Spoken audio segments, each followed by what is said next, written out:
It's your boy Taryn the Black. This day after me watching Fantastic Four for first steps came out yesterday, Thursday night. I went to Thursday 7 o'clock preview. Went to watch with my daughter and everything. Uh, I, I keep it 100. You, I really enjoyed this movie. The more I had to sleep on it a little bit to really grasp how much I like it or not. I don't like necessarily doing instant reaction because I might have it seemed like a stream of consciousness or whatever. But I actually really enjoyed this movie. I think this movie gonna have a large replay value. That's hard for me to say that for a Disney Marvel movie as of late. But coming from like y'all, if y'all follow any of my other reviews, I'm usually coming from a comic book fan perspective when it comes to this because it's based off the comic books. Um, I, I feel like this movie is gonna we're gonna be rewatching this movie 5 to 10 years down the road. I do honestly I feel that way, and this is the first time I felt that way since the Infinity War situations. I actually I might be doing myself a disservice on this. I might need to watch Galaxy 3 because I never did get to watch that since I believe it came out during the pandemic.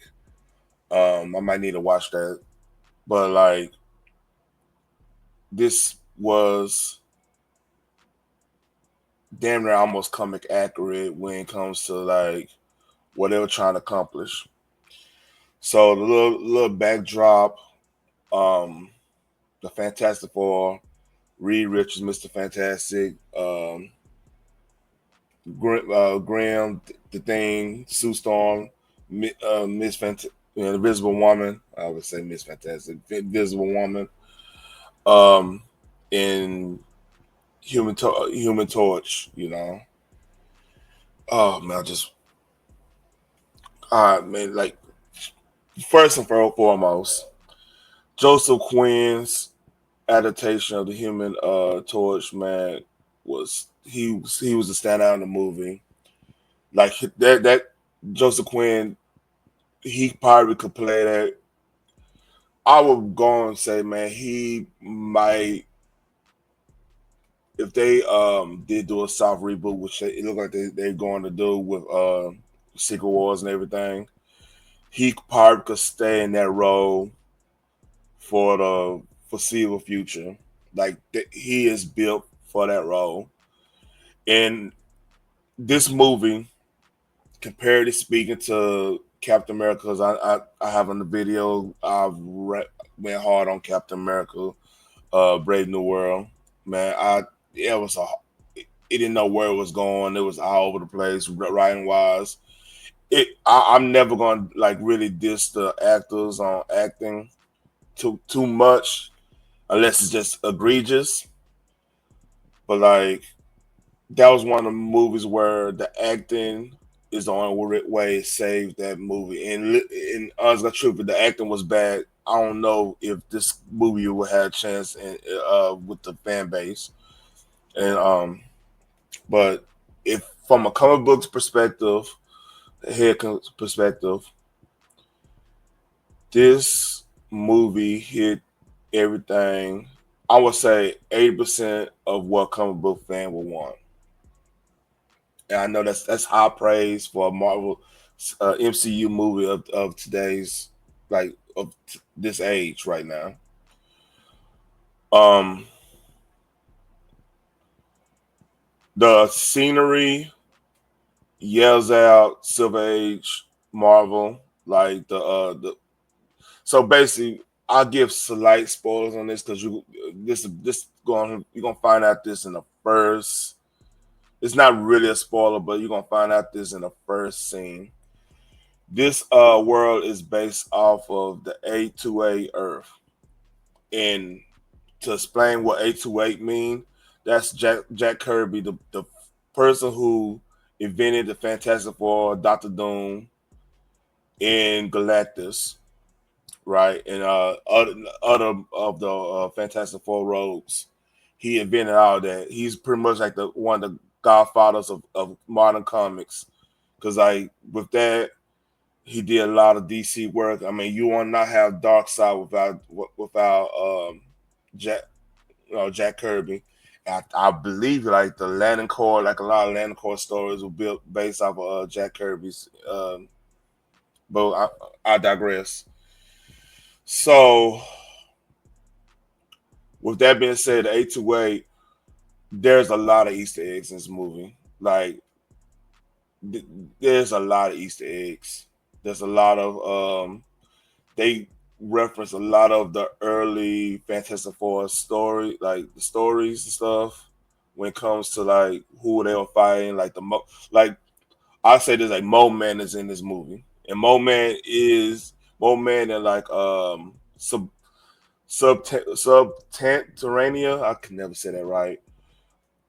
That's all Jack Kirby's and Stan Lee's creation right there. And if you and one Easter eggs that's really gonna catch your eye. If you're a comic book fan, just pay attention to a lot of scenery. There's a scene in there that there's a nod to where Marvel's located at. I'm not gonna. I'll keep it at that.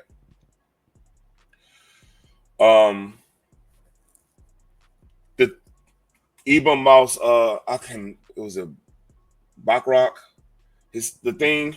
Like at first in the trailers, I thought it was gonna be he was gonna be one of the weaker links with Pedro, and he works like he's pretty funny in the movie. Him, of course, him and Joseph Quinn like light up the whole screen. I mean, everybody works off of Joseph Quinn in this movie. Like he man, he got a future. I put it that way. I want to just want to emphasize that he has a future. Vanessa Kirby, Sue Storm. I like what they did. Like it.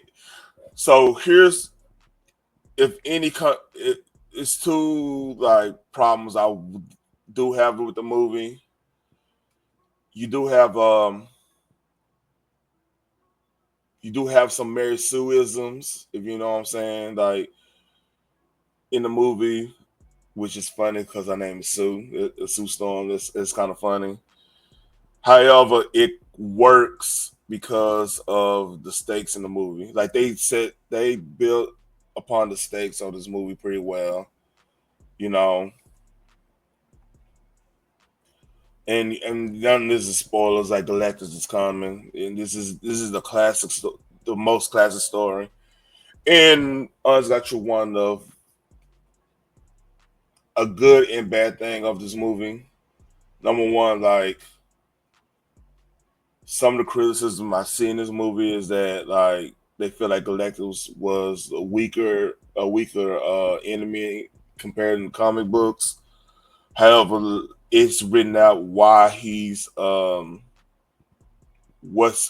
his motivations were and why he didn't go full blast in some cases or whatever. Like in some cases where a comic book fan will be like, why he didn't do this. It a lot of stuff gets explained. Like this is a self-contained story. There's no you don't have to do too much homework. You just have to know the Fantastic Four. You have to understand like their personalities, which is spelled out throughout the movie.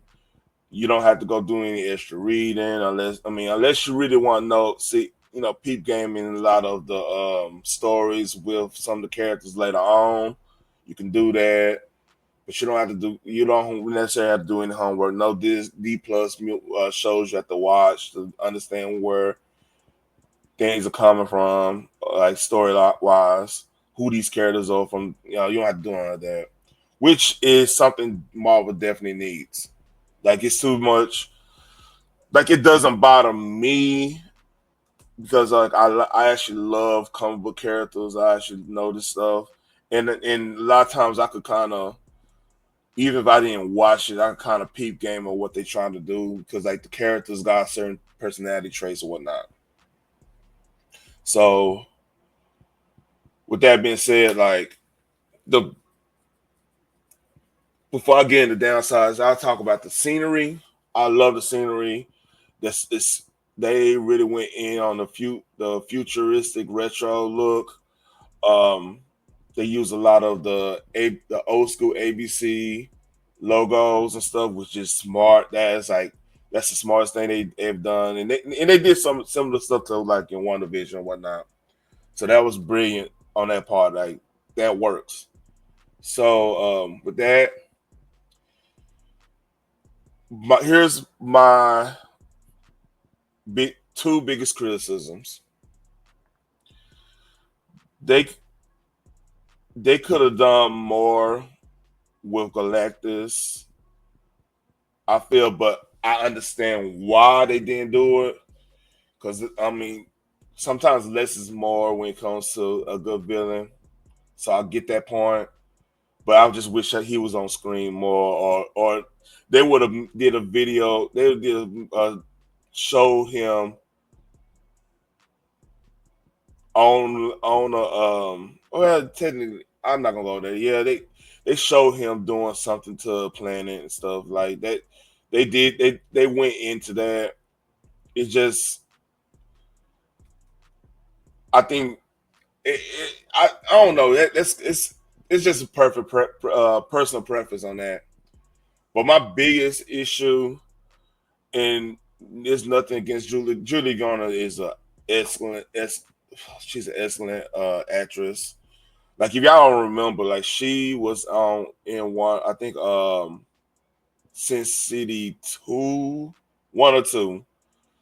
This is not her first array into the comic book movie genre. I don't even know if it's called a genre because comic books is a mixture of many genres. But having Shala Ball instead of Norman Rad in this story will it's kind of modernization, you know, current politics type stuff, and it does take away from the movie in some aspects. It gains, it takes it. It's a give or take. I would say. I won't say it takes away. It's a give and take because it does help bring Joseph Quinn's Human Torch out. Like his personality did shine more because of this. So it's more of a give or take. I It's gonna rub some of the old school comic heads the wrong way, but me thinking about it, me sleeping on, because the first one I came after, I did not like her. I did not like her doing being cast as this version of Civil Surfer because like you're supposed to be Kirby esque and you went today. But thinking about it now, it works because it does help with Joseph Quinn's Human Torch. Like it, like Human Torch actually has a key part on this movie. He actually that he flourished. Like he actually was the highlight in this movie. So I'm willing to forgive them for some of the stuff that rubbed me the wrong way. So now Joseph Quinn have like Human Torch have a lot of. I see a big future with for him now. He did some he has a reason to be way more heroic than he usually will be. And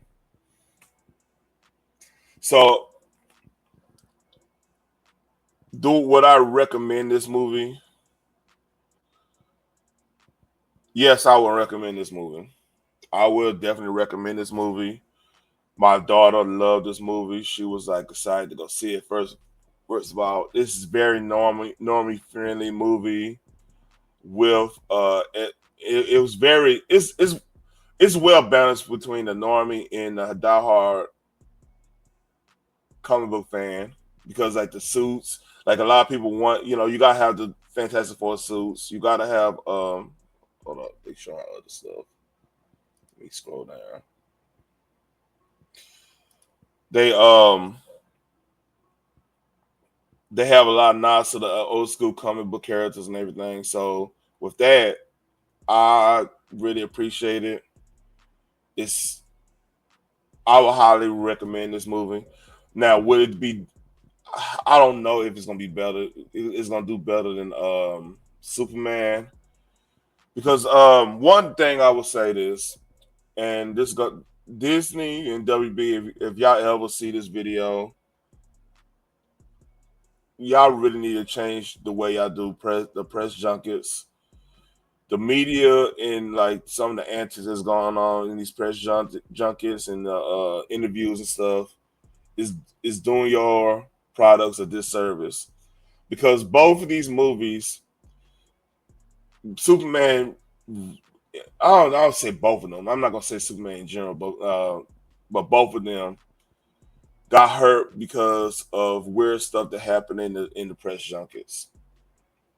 If it does, if those movies doesn't get garner like this movie deserves, if this movie was in 2017, it would be $1 billion movie, hands down, hands down.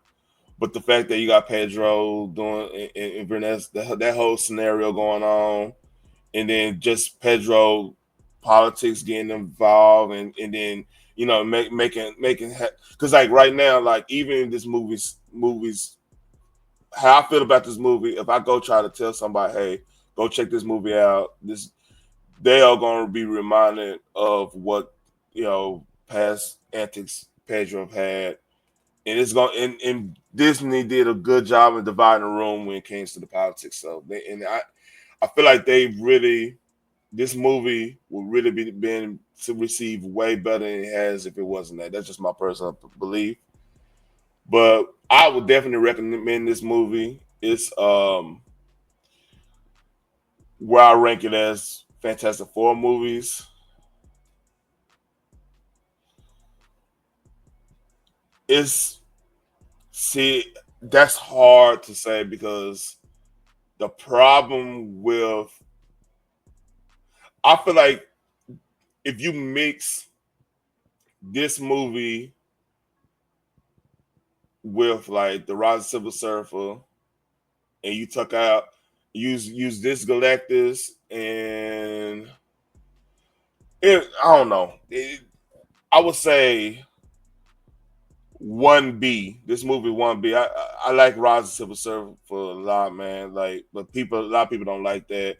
The first one still it holds a special place in my heart because I would say the first one, this one, Rise of Silver Surfer, because that Galactus and Rise of Silver Surfer that destroyed the whole movie, and then the last Fox one was the worst one, hands down. That's the worst one. That's how I rate it. As in MCU movies, again, if this came out right after Civil War, it was just like way after, and yeah, this movie would make $1 billion if it came out during that time because it would have been so different from it would have been Guardians of the Galaxy. It would have been so different, so out of left field from that storyline.